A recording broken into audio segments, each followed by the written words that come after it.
Buongiorno, i titoli.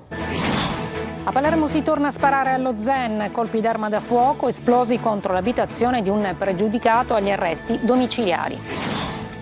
Sono 17 le persone sottoposte a profilassi antibiotica risultate positive alla difterite a Palermo. I genitori della piccola Anna Rosa hanno presentato una denuncia contro gli ospedali che hanno avuto in cura la bambina deceduta.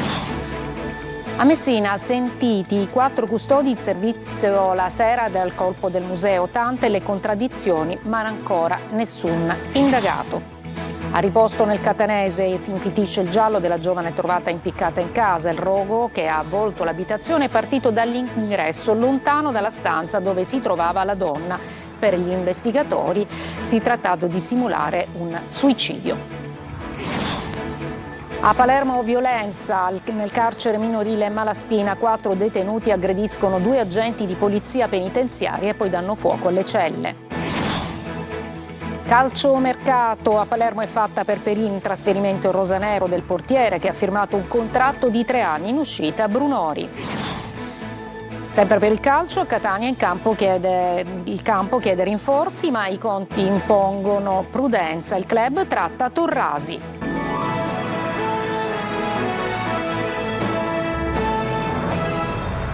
Buongiorno, benvenute e benvenuti a questa edizione del mattino del nostro telegiornale. A Palermo si torna a sparare allo Zen in via Marciano. Sono stati trovati colpi d'arma da fuoco sparati contro l'abitazione di un uomo noto alle forze dell'ordine che si trova agli arresti domiciliari. Arrivati in zona, gli agenti di polizia hanno eseguito i rilievi e sentito i residenti. Poco dopo, al pronto soccorso dell'ospedale Villa Sofia si è presentato un uomo di 42 anni che ha raccontato ai medici di essere caduto sul vetro. Però sono in corso le verifiche, ma sembra che le ferite, che appunto più che dal vetro, siano state provocate da colpi d'arma da fuoco. Le indagini sono condotte dalla squadra mobile. La notte di Ferragosto, lo ricorderete, in via Costante Girardengo, un uomo, Vito Genovese, è stato ucciso nel corso di una rissa in strada con diversi colpi di cacciavite. Per quel delitto si trovano in carcere un uomo e 2 minorenni. Restiamo a Palermo, ci occupiamo del caso della difterite perché sono 17 le persone sottoposte a profilassi antibiotica. I genitori della piccola Anna Rosa hanno presentato una denuncia contro gli ospedali che hanno avuto in cura la bambina che poi è deceduta. Marco Gullà. Sono 17 gli individui sottoposti a profilassi con antibiotico e vaccino contro la difterite. A loro sono risaliti i tecnici dell'ASP di Palermo dopo l'indagine epidemiologica, tuttora è in corso, che ha lo scopo di ricostruire i contatti con la piccola Anna Rosa, deceduta nei giorni scorsi per difterite. Tutti però sono in buone condizioni, così come il cugino della piccola, ricoverato all'ospedale dei bambini, anche lui positivo alla malattia. Intanto le vaccinazioni di siero esavalente per i bambini e richiami per gli adulti procedono a ritmo sostenuto nei 900 per le vaccinazioni palermitani. In molti si stanno riversando negli ambulatori per la copertura vaccinale contro le gravi malattie. Abbiamo oggi la necessità di fare un richiamo di un vaccino di antitetanica. Io sono pro vaccini, ho fatto tutti quelli che erano necessari per mia figlia e per me.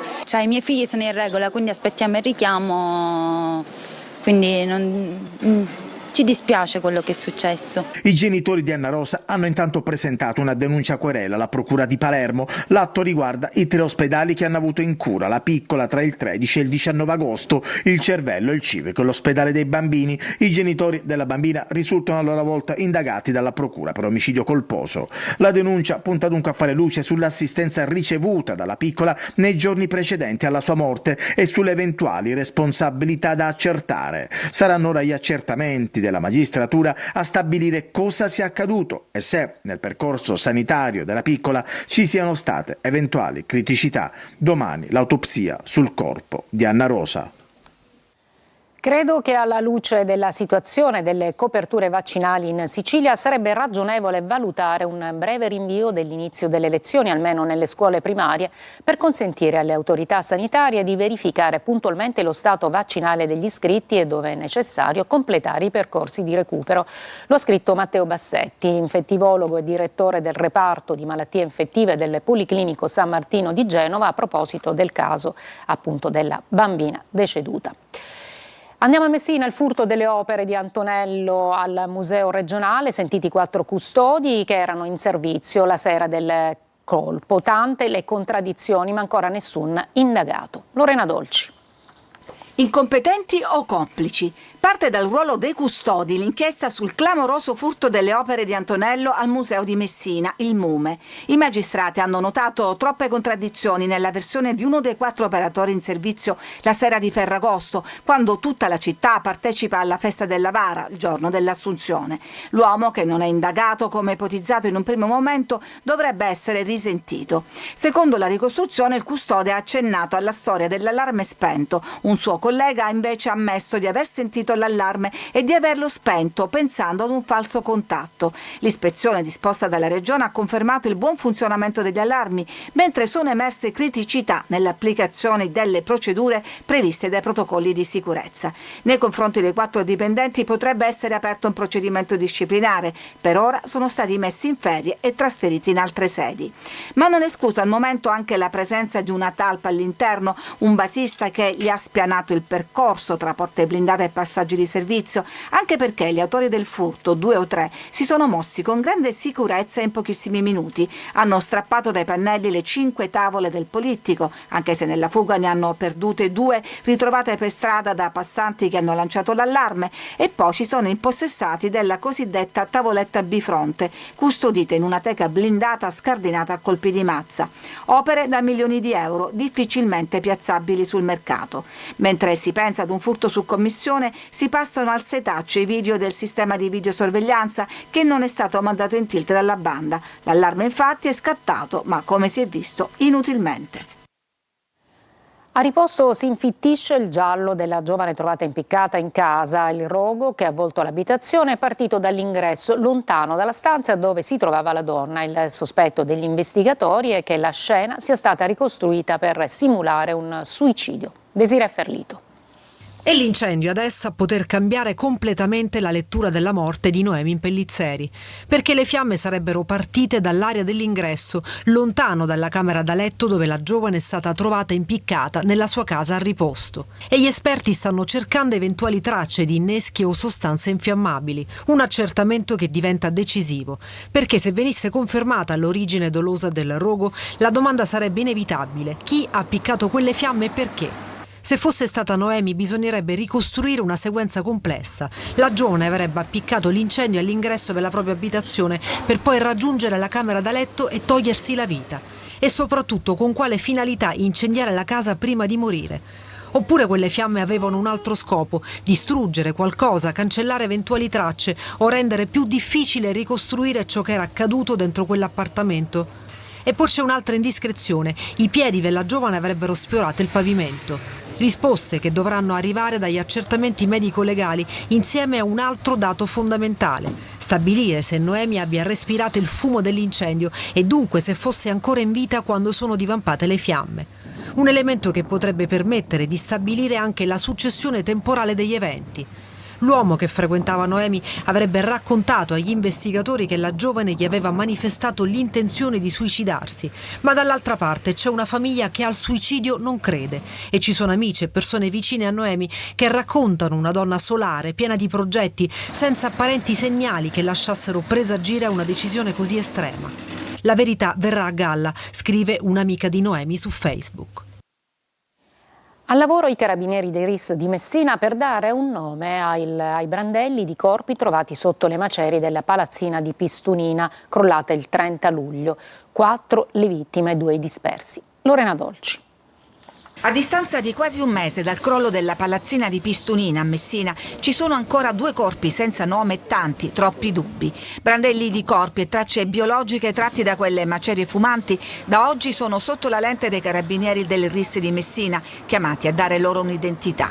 Gli esami dovranno chiarire se i frammenti appartengano a Santino Magazzù o al badante Lairu, i 2 dispersi, oppure a una delle 4 vittime già recuperate, la commessa Alessandra Frazzica e fratelli Carmelo, Rosa e Sara Leone.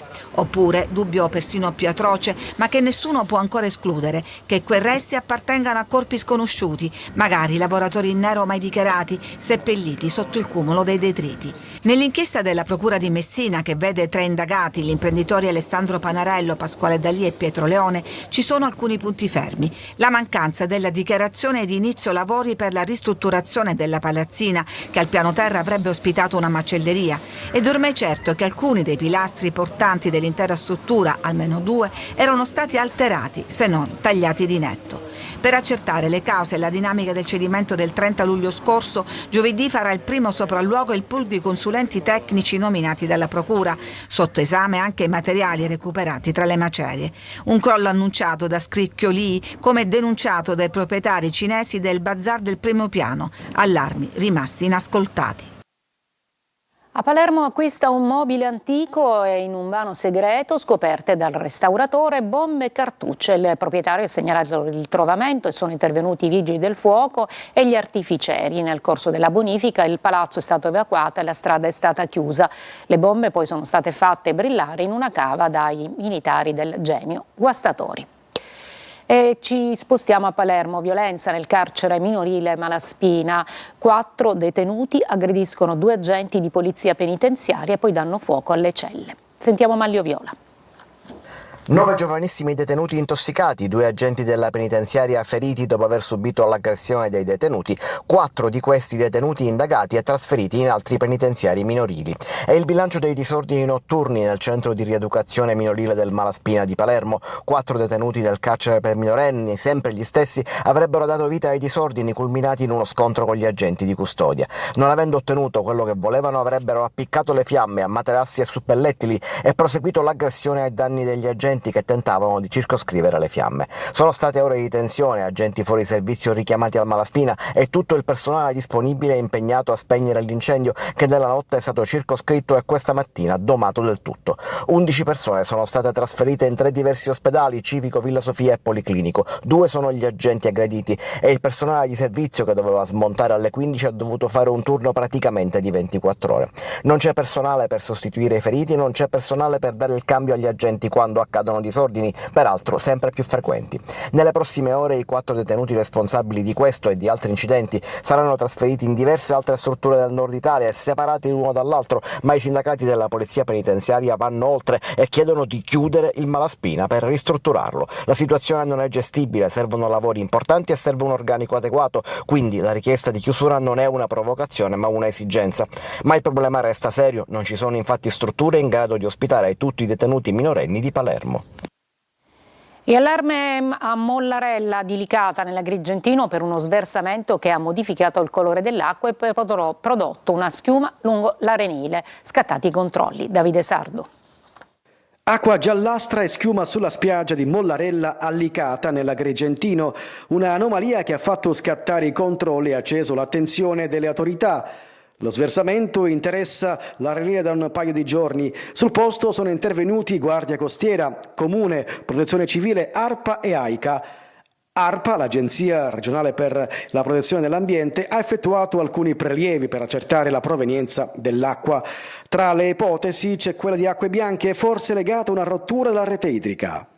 Intanto proseguono le verifiche. I bagnanti osservano con curiosità, ma anche con preoccupazione, la presenza della schiuma e dell'acqua giallastra. Al momento non è stata disposta alcuna interdizione della spiaggia. Si attendono ora gli esiti dei campionamenti per chiarire l'origine dello sversamento e verificare eventuali conseguenze sulla qualità dell'acqua. Sono giorni questi più caldi di un'estate già troppo calda e a Palermo è entrata nella peggiore ondata di calore dell'anno, stop totale all'utilizzo delle carrozze turistiche trainate dai cavalli. Manlio Viola.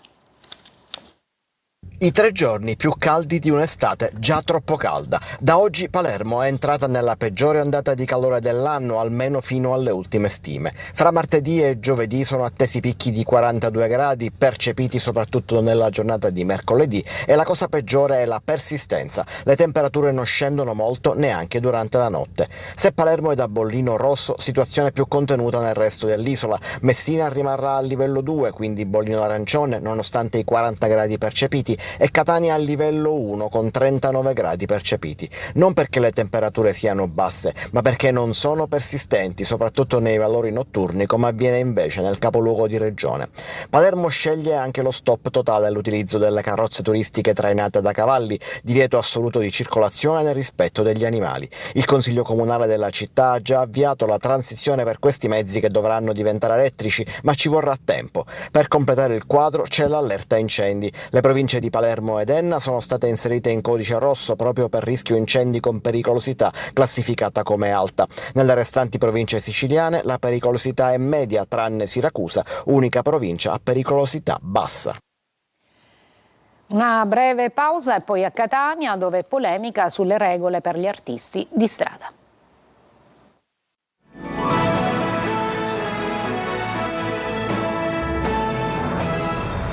A Catania multa per occupazione di suolo pubblico è il caso che riapre il dibattito sulle regole per gli artisti di strada. La vicenda di Luna Spina accende i riflettori su un vuoto normativo che rischia di trasformare l'arte di strada in un problema burocratico. Sentiamo Desiree Ferlito.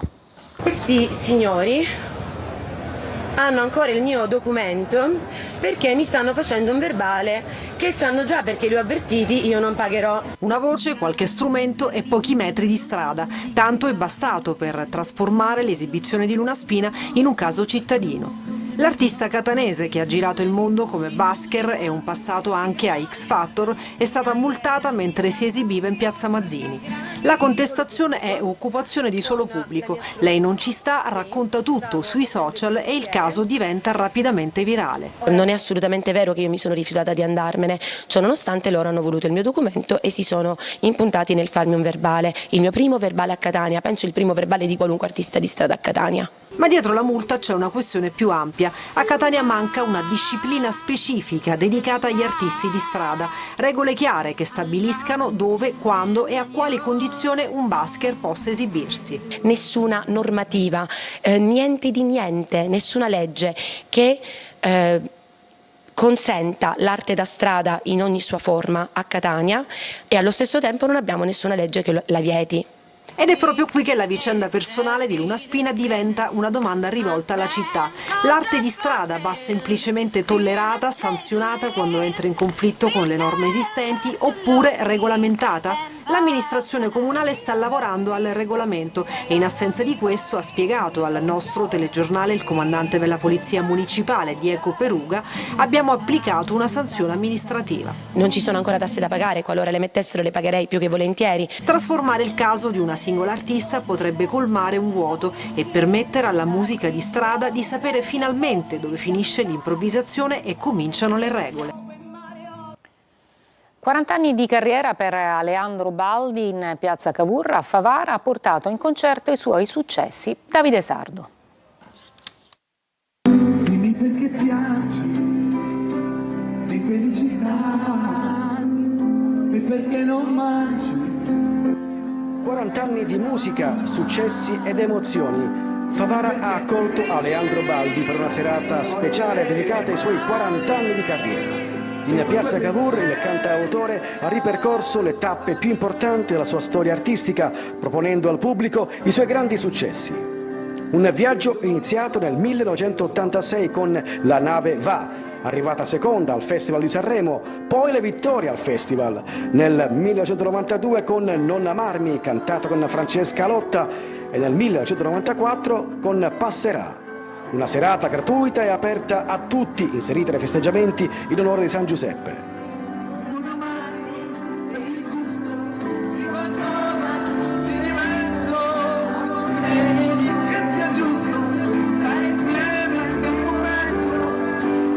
Tra ricordi, aneddoti e musica, con Mancarsi ed Aversi, il nuovo singolo che anticipa il prossimo progetto discografico. Un incontro tra passato e presente, 40 anni di musica raccontati al pubblico con emozione e semplicità.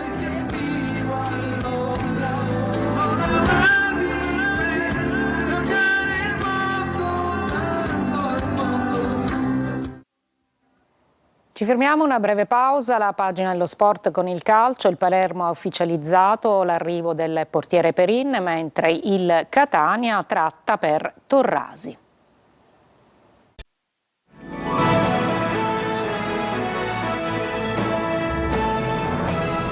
Veloce al calcio, Perin saluta la Juventus, approda a Palermo, il portiere firma un contratto triennale con i rosa. Sentiamo Marco Gullà.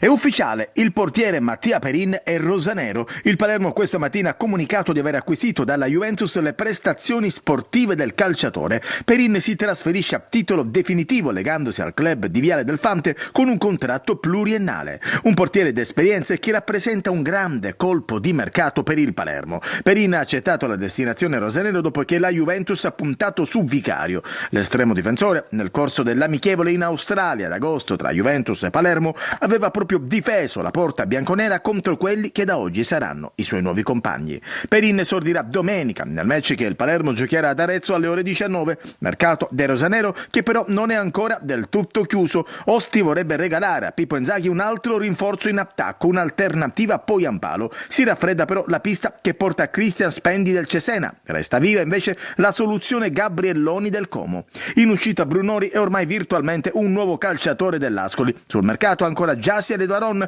ma per entrambi non sono arrivate offerte importanti. Con la valigia in mano anche Blen. Su di lui c'è un timido interesse del Cesena.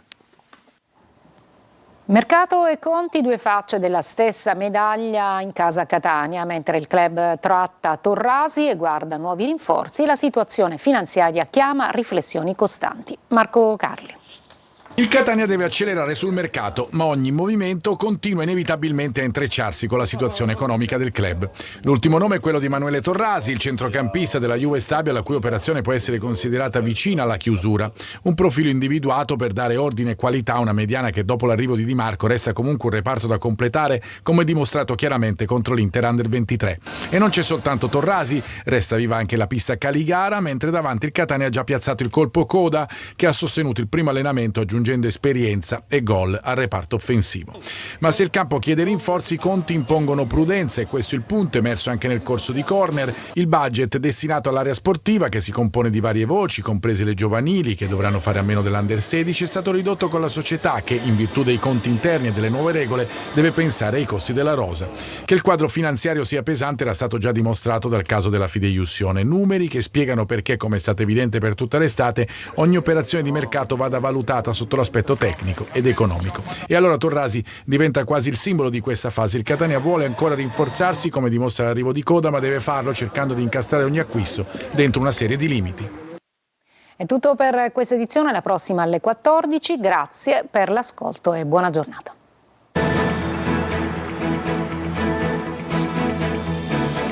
Entra nel mondo dell'informazione con l'app Sicilia Web. Resta sempre aggiornato con le news e le live in diretta.